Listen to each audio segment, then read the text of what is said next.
That was a great try, Gary. I appreciate that. Now, I can't wait to hear more. Are you guys ready?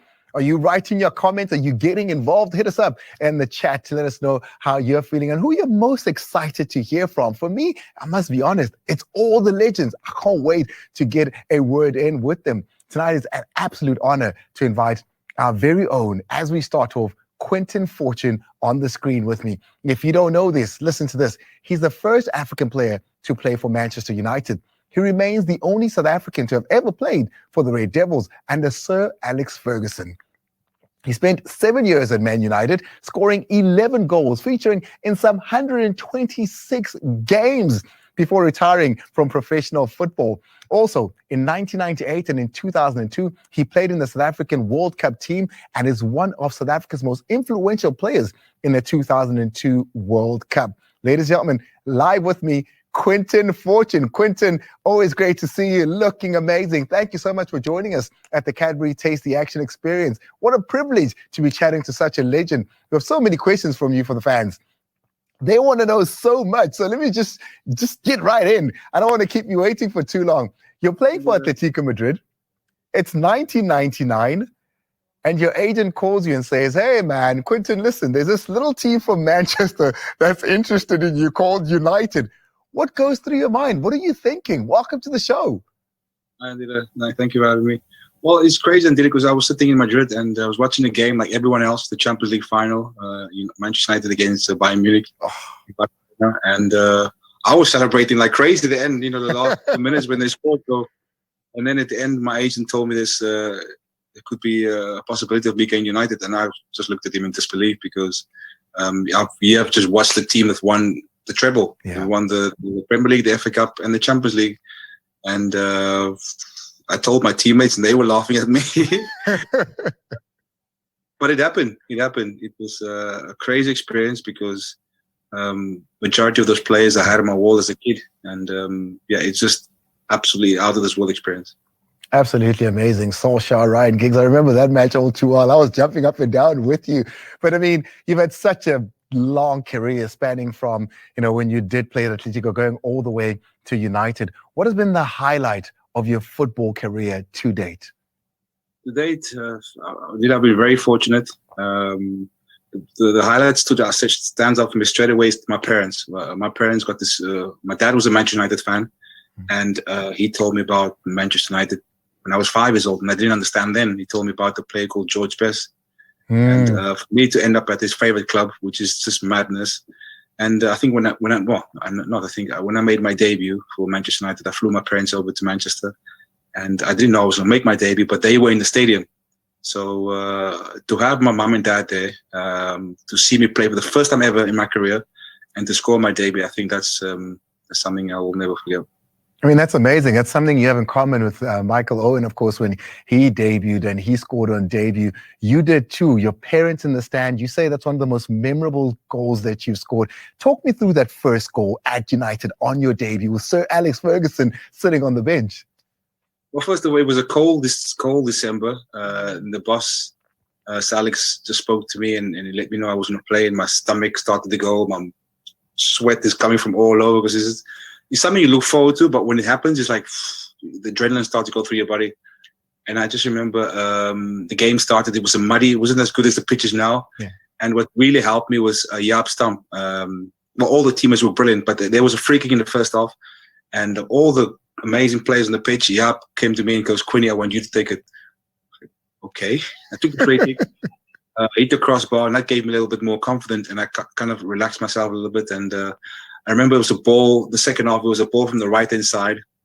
And it was myself and Andy Cole slid in. And I don't know how I got in front of Coley, because Coley's the quickest man in the box. And I just managed to get a toe poke and went in. And I think everyone thought Andy Cole scored because they've seen him score so many goals. I ran the opposite way. Coley ran that way. They celebrated with Coley. Then realizing Coley pointed, now it was me. I was on my own celebrating. And I was just so happy because my parents were there. And it meant a lot to me because the sacrifices they made, and for them to witness that was beyond I could ever imagine. I have the visuals in my head now of everyone saying, no, let's go the other way. Yeah, I'm on my own. I'm like, teammates. So, yeah. So Alex Ferguson, I mean, he played a huge role. He brought you to Man United. What was it like training under him?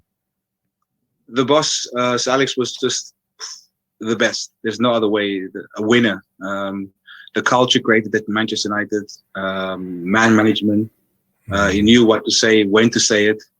You wanted to run through brick walls for him. Yeah. The boss was hard when he needed to be. So just everything. Now that I'm doing my coaching badges, I want to be a manager one day, and I take all the stuff I've learned from him. And one of my goals is to create the culture that he created at Manchester United. The culture was just out of this world. The way we train, the application every day, and that never giving up mentality was just relentless. Quinton, like I said, you've had an amazing career. When you think about it, you know, and you have to pick one moment that stands out for you on the field as a career highlight for you, what is that? Well, obviously playing for Manchester United, winning the Premier League, but I've had so many blessings. Played with my heroes, basically the guys I had on my wall as a kid. Playing in the Champions League against Benny, it was out of this world experience because we were kids in Cape Town. And, a few years later, we're standing on the same pitch. So for me, that winning the Premier League, there's nothing better than that. It's a hard thing to achieve, and when you play your part in helping the lads do it, your teammates do it, it's the most amazing experience. I share that with you. Watching you and Benny play together in the Champions League, both of you scoring goals, was absolutely amazing. But now you have another first, the first African player to ever play for Manchester United. Does that mean anything to you? Because it's a huge thing, that. I don't think it's like kind of synced in yet because I don't know why he hasn't. But I don't look at it. And to be honest, Andila, I don't really focus so much on it. The most important for me is that the people that inspired me was like Pele, was Jomo, was Duncan Crowley, was Roger Lins, was Skaratitwa, was amazing players. So I hope that when kids in South Africa see that I played for Manchester United, that I hope it inspires them that they can do it as well. Because if I can end up playing for Manchester United from Cape Town, any kid in South Africa can come and play as the opportunity and the ability, and they should have the imagination to be able to do the same. I mean, they need to put in the hard work that you did, the pain and sacrifice that you did. It goes into achieving a dream like yours, yeah? Talk to me about that. What got you to that point? Oh, there's no magic potion or hard work, sacrifices, the desire, the dedication, the food you have to eat. I had to change my way of eating because it came to you eat whatever is on the table.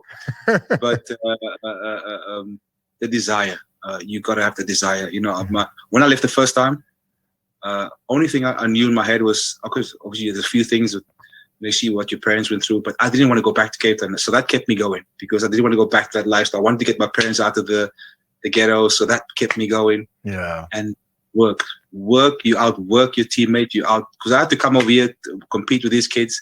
I had to outrun them. I had to outfight them. I had to whatever there is, I had to outwork them. So, and for me, the most important thing is my faith. So there's no other way out for myself. I would have survived if it wasn't by God's grace.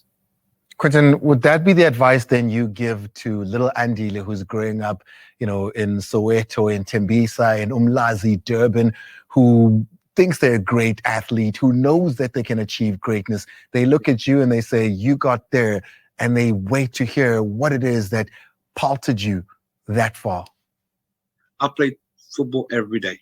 There's like, I was the crazy kid in my community. So, and you have to dedicate yourself. You have to, every single day you have to play. Of course, education is important, but if you have the opportunity to do sport and do what's your passion, football came natural to me because I was in love with the game. I still in love with the game now. And I gave it all. You have to give everything because what you put in, you get out. So you have to make the sacrifices, work, and have unlimited imagination. Unlimited. I was a kid from Cape Town dreaming about what life was like in the UK. When I got the opportunity to go to the UK in '91, I wrote on a piece of paper that I wanted to be the best player in the world. I didn't become the best player in the world, but I ended up working towards that. So I just saw Ian Wright coming on there. He was one of my heroes as well. So, but yeah, it was just imagination, dreams. Dream as big as possible. It doesn't matter where you're from. Dream, because if like I said, I come from Cape Town, the bottom of Africa, end up playing for Manchester United. Oh man, that's absolutely amazing, traveling from one port to the other. Quinton, I've got a couple of guys that would love to ask you a question. I mean, it doesn't happen every day that we get fans asking you a question or two. So we're going to start with the first one. Guys are in the waiting room as well, waiting to ask you some questions. Here's the first one. Hi everyone, this is Lunga Adam, a big fan of the game. I've actually got a question for Quinton. The question goes as follows. What does it take to maintain your fitness and focus over so many years, Quinton? What does it take to stay on top of your game? Oh, very good question. Well, first of all, you have to look after yourself in terms of the way you train, nutrition, rest. You cannot go out as your friends used to go out, and of course you need to go to restaurants and go out now and then. But it's about dedication. If you want to be a top player and have a long career, you dedicate yourself. As I mentioned, nutrition is so important. Stretching before and after training. The mindset. So we feed the body, but at the same time we need to feed the mind by reading a lot of good books. And yoga seemed to have helped the last couple of years. So and sensible balance. You need to have a balanced life. Family is very important. The game is a special game of football, but you have to balance that with your family as well, because you need to kind of give yourself some time a little bit away from the game, but find the right balance. All right, so that was the first one. We're going to go into the second one now. I've got messages also that have been written. I'll tell you about those a little bit later. But let's hear let somebody else in, and let's hear what question they have for Quinton. Hi there, my name is Slu Paho, big fan of the game, big fan of you, Quinton. I have a question for you. What did you tell yourself to help shift your mindset from Cape Town boy to professional Manchester United player? Well, that's another good question. First of all, I crazy dreams. The first book I ever read first of all, the first book I ever read was Pele book. So that got my imagination even like, wow, this guy's Pele and look what he's achieved. And he came from Brazil, and where he came from looked like the way where we come from. It looks like me and looks. So I wanted to be Pele. So that crazy then. But what kept me going and to reach the level, I don't know how. First of all, it's by God's grace that I reached Manchester United. But I always knew that work. That's all I did through my whole career. Work as hard as possible. Give everything. When you play a game, you leave everything on the pitch. When you train as hard as possible, and leave nothing. Just give everything on the pitch, and you have self-belief. There's going to be times where people want to bring it down. You need to have that belief. And my kept me really going with a little bit of a fear, because I didn't want to go back to South Africa. I didn't want to go back to Cape Town. As much as I love where I come from, I wanted to get my mum and dad out of the ghettos. And that was my mindset. I want to get my mum and dad out of the ghettos, and my brothers. So, was able to achieve that. That's absolutely amazing. Before I let you go, some of the comments. This basically says, Roo, who's excited about Leeds coming back to the Premier League, and mentions Benny as well as the people that inspire him. Andy Krause says, so proud of you, cuz. Pops, the comedian, says, once Man United, always a Man United. I'm with you there. Byron says, this is so inspirational. Quinton, we're going to come back with you a little bit later again and have a little bit more of a chat. But thank you so much for joining us. We'll see you a bit later.